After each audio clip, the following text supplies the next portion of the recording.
हर खबर पर होगी आपकी पकड़। डाउनलोड कीजिए ABP live app. Good morning, good afternoon, and good evening to all of you. Let me begin by thanking the outgoing chairperson of the WHO Executive Board, Dr. Hiroki Nakatani, for steering the organization towards excellence. Thank you, Dr. Nakatani. I wish you all the best in all your future endeavors. Distinguished members of WHO, Executive Board, Director General of WHO, Excellencies, representatives of member nations, all regional directors, heads and representatives of UN agencies and partner organizations, and staff of WHO. This moment fills my heart with joy, one in which I yearn to rise in response to the warm and cordial honor which you all have bestowed upon me. And yet, at the same time, my heart feels heavy with grief as more than 330,000 precious lives have been lost and there is economic turbulence all over the world. Before I start my address, let me pay my homage to the hundreds of thousands who have lost their lives. My heartfelt condolences to those families across the world who have lost their near and dear ones to this deadly pandemic. As a doctor by profession, it hurts me even more that despite great strides in science and medicine, we are still at the mercy of tiny pathogens. Ladies and gentlemen, I feel deeply honored to have the trust and faith of all of you.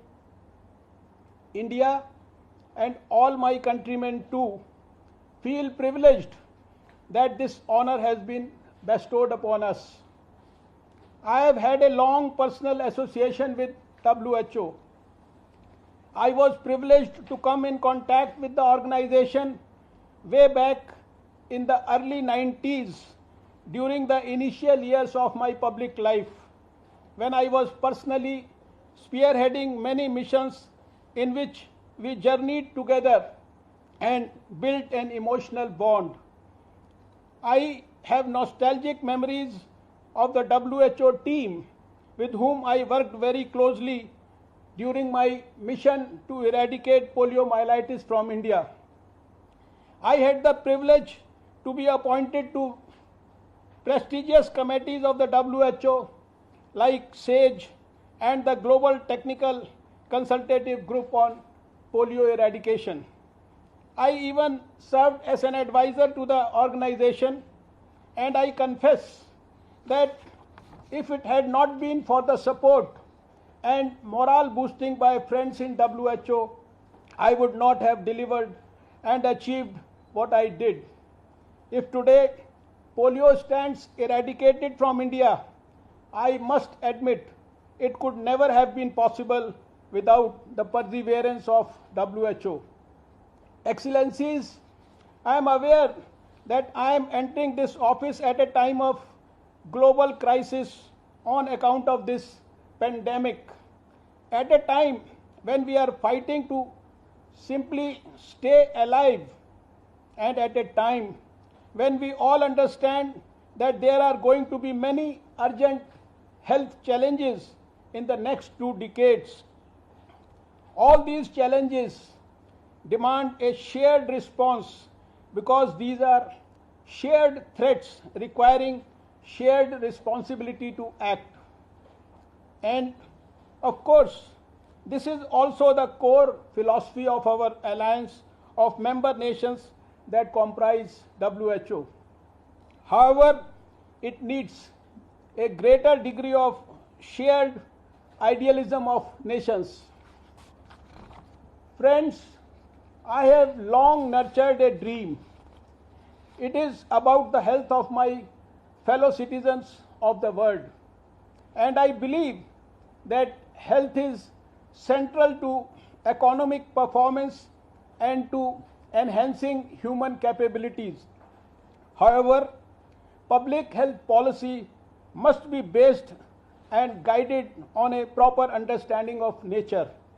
This is also the underlying principle of the Indian traditional systems of medicine based on holistic health and wellness, which I have lived and experienced.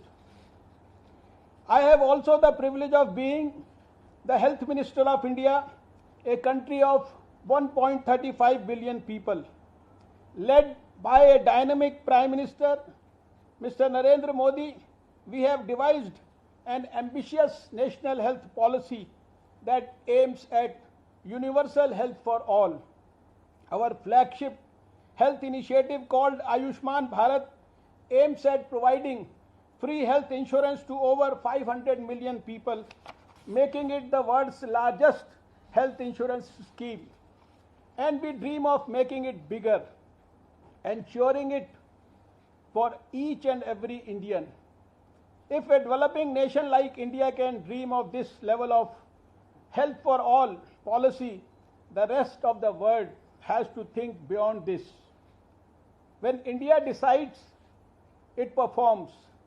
We eradicated smallpox and polio in our country at a time when there was abject poverty. More recently, we faced with the threat of COVID-19 in a proactive and preemptive way with unmatched scale and determination. Today we have a mortality of 3% only. In a country of 1.35 billion, there are only 0.1 million cases of COVID-19. The recovery rate is above 40% and the doubling rate is 13 days. We have to admit that the current pandemic has demonstrated the vulnerability of humankind to exigencies, recognizing that we have to strive to act with greater speed and predictability. The pandemic has made humanity acutely aware of the consequences of ignoring the strengthening and preparedness of our healthcare systems. In such times of global crisis, both risk management and mitigation would require further strengthening of global partnerships to energize interest and investment in global public health. We also need to make higher commitments in respect of diseases that have plagued humankind for centuries. We need to conquer the adversaries with collaborations and by supplementing each other by pooling our resources. We need an aggressive roadmap to curtail deaths from diseases that can be eliminated. We need a fresh roadmap to address global shortages of medicines and vaccines. I would like to work with all of you on these goals and roadmaps. My personal motto is to protect the health of those without wealth. That is also one of the core philosophies of WHO. Propelled by the great history of the organization, WHO, and having been bestowed this honor of taking over as the chairman of the executive board, I ask myself, what more can we do together?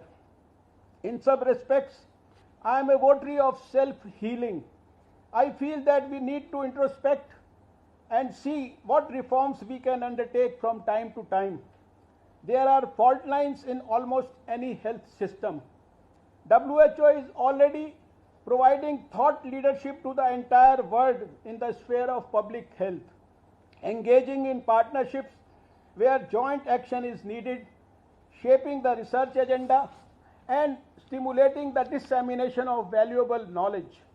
WHO believes in the principle that the enjoyment of the highest attainable standard of health is one of the fundamental rights of every human being without distinction of race, religion, political belief, economic or social condition. We therefore commit to work with the member states, the organization, and the global community of partners for the efficient, effective, and responsive discharge of public health obligations. There is always scope as well as the need to catalyze further change. It is that fundamental belief which will be our guiding principle.